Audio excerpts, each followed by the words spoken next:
Hey, what's going on, everyone? So I'm back again here in my usual spot in in the side of my on a corner of my room, and today we'll be doing a review of the Full Mechanics 1100 Gundam Bael, as you can see here.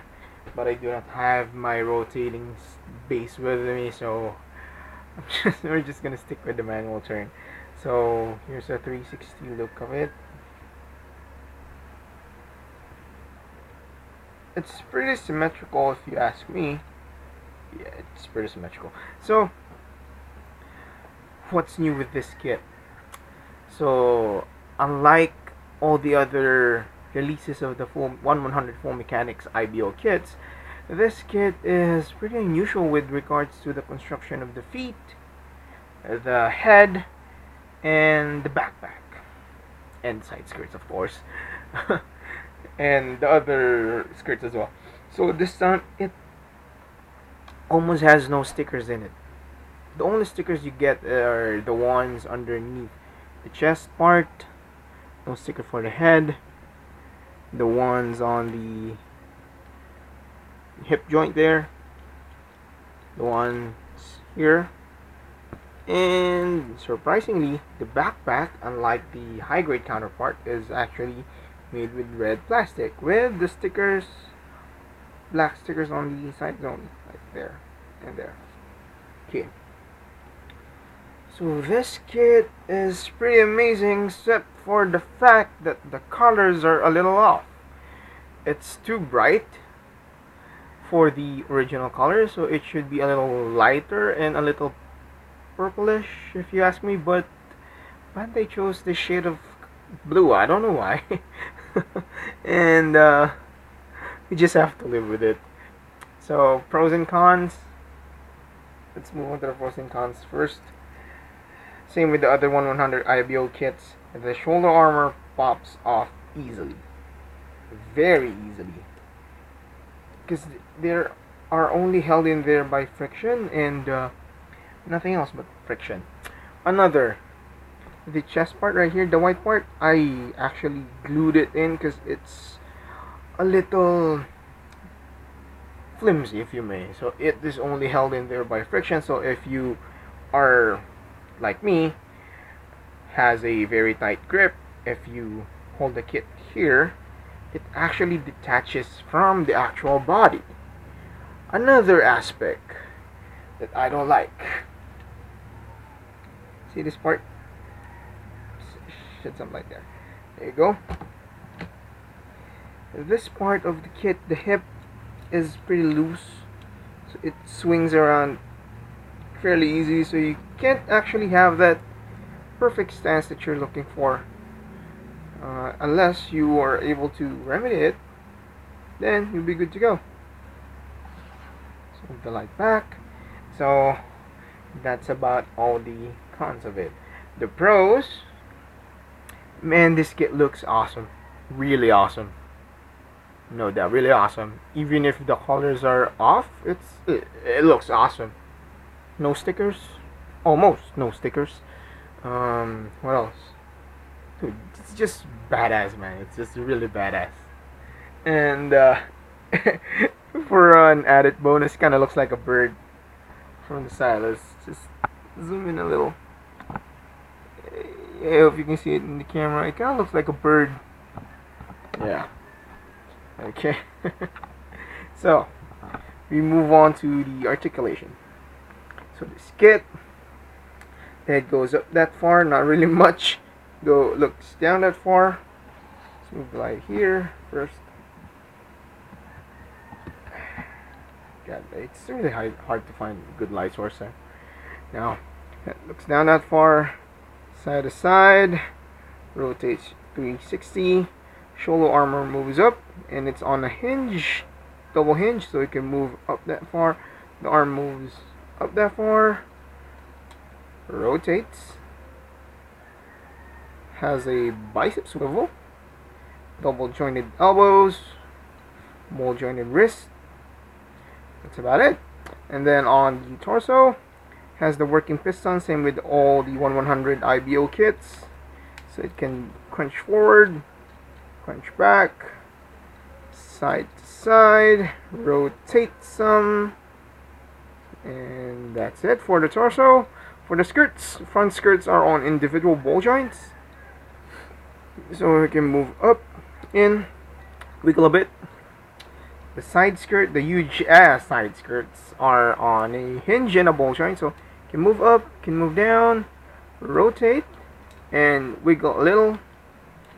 And on the back skirt, it's just one solid piece. Well, two if you count in the inner part, but yeah, it's just one solid piece.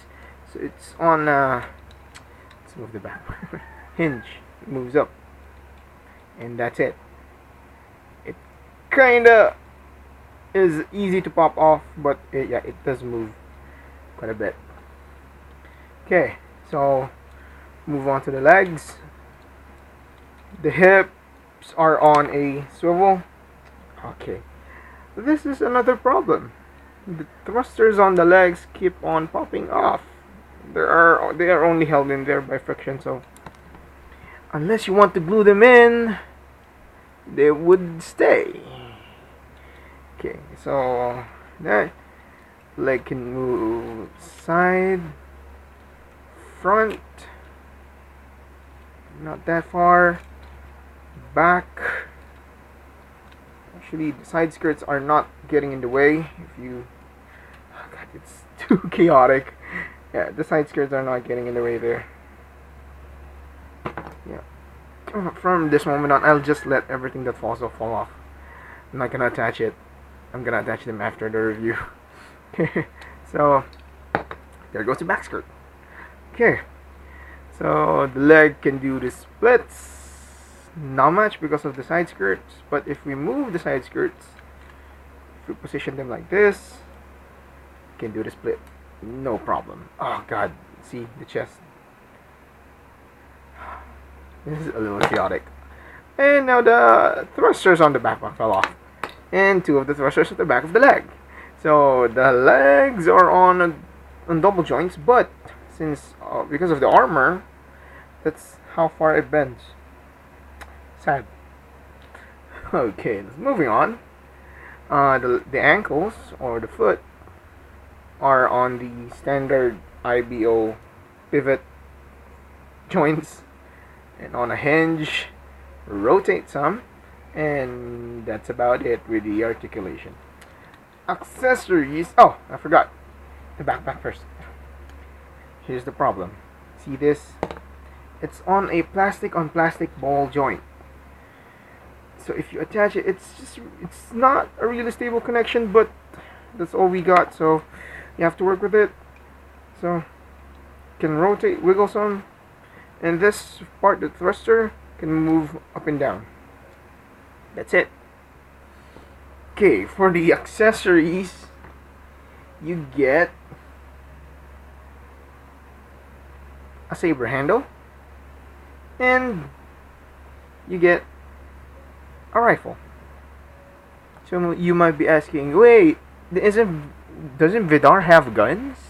Like pistols? Yes, he does. And they are on his front skirts. So there is a slot here that inserts, that houses the handguns. So you just slide them in, and it holds it pretty well. For after the weapons, you get a set of holding hands. Pretty standard.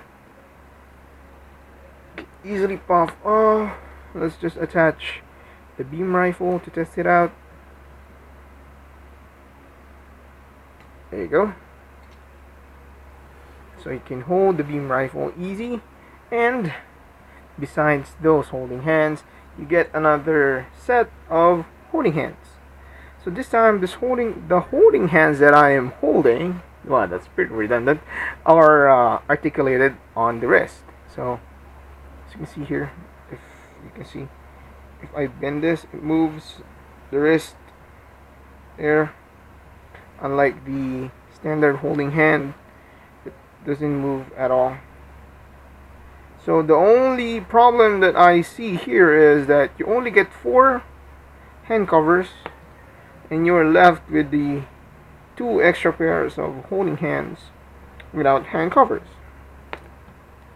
And that's a big problem if you are planning to, interchange them all the time.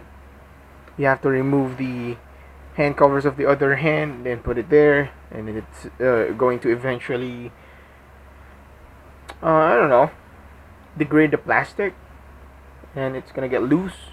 So you don't want that happening to your kits. So I think Bandai could have included those. So it's a beam rifle. It's pretty standard already with a pink plastic part, not a sticker, but a separate plastic part on the scope. That's it. It's pretty simple. And then the saber handle. So the saber handle, if you notice, there is no blade. It's just a handle. But the side skirts are not there for a show. Oh yeah, and I forgot. This flaps can actually move. Has some articulation. Okay, so you insert it. You insert it on one of the 3 holes on each side skirt. Insert it to pull out a saber. Or if you want, just remove it first. This is the action that Vidar does in the anime. Let's insert it to the hand. So yeah, same with other RBO kits. It has a small tab. See, it has a small tab there on the handle that inserts to a hole, a slot in the holding hand. Actually, the manual suggests that you take the articulated hands for this to recreate the action.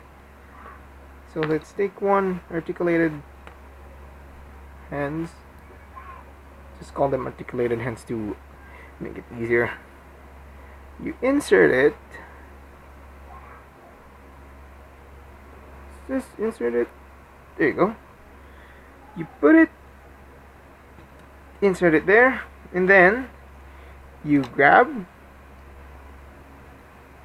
the side skirt and put it in position. Put the arm cross, insert it in one of the holes, preferably the middle one, and then, just like the anime, it's a gimmick here, you pull it back to recreate Vidar's action of grabbing one blade.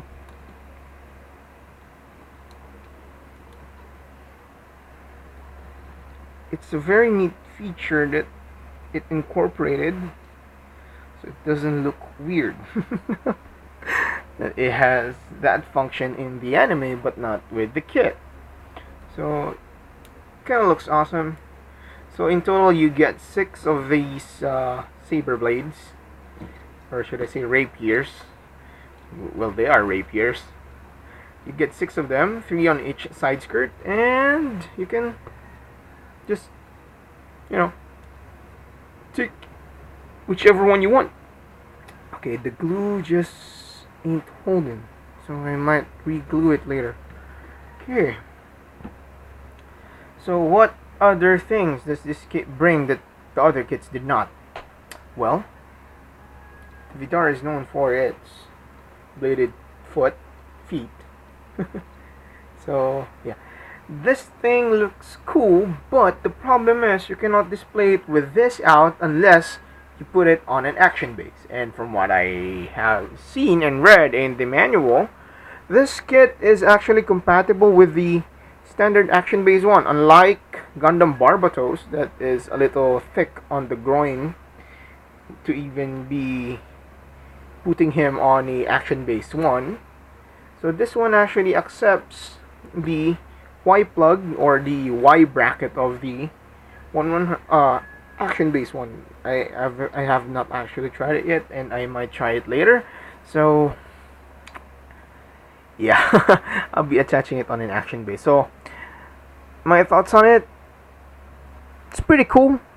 Actually, it is cool, but it has some loose parts that are a little problematic, but nothing that can't be fixed with a little tightening of the parts.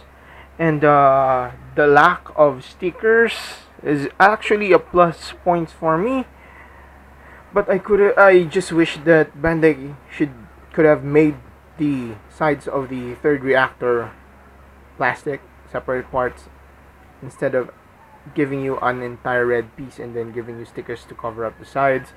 And the backpack, they could have made it into a polycap plastic connection instead of a plastic to plastic connection. And that's about it. So would I suggest getting this kit? Yes, if you are an IBO fan. But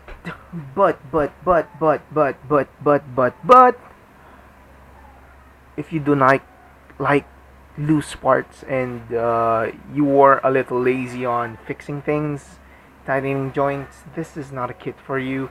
And I would recommend a little paint and a little weathering, because IBO kits look natural with weathered look. And unlike me, I'm too lazy to do that, so I'll be just keeping the OOTB look, and I might be panel lining some of it later, and I'll be showing you the result of the panel line once I'm done. So for now, I give this kit a 7 out of 10. So it's up to you if you want to get it. If you want a kit that looks very different and looks very cool, this is the kit that you want. So with that, I bid you farewell. So until next time, thanks for watching. Bye bye, guys.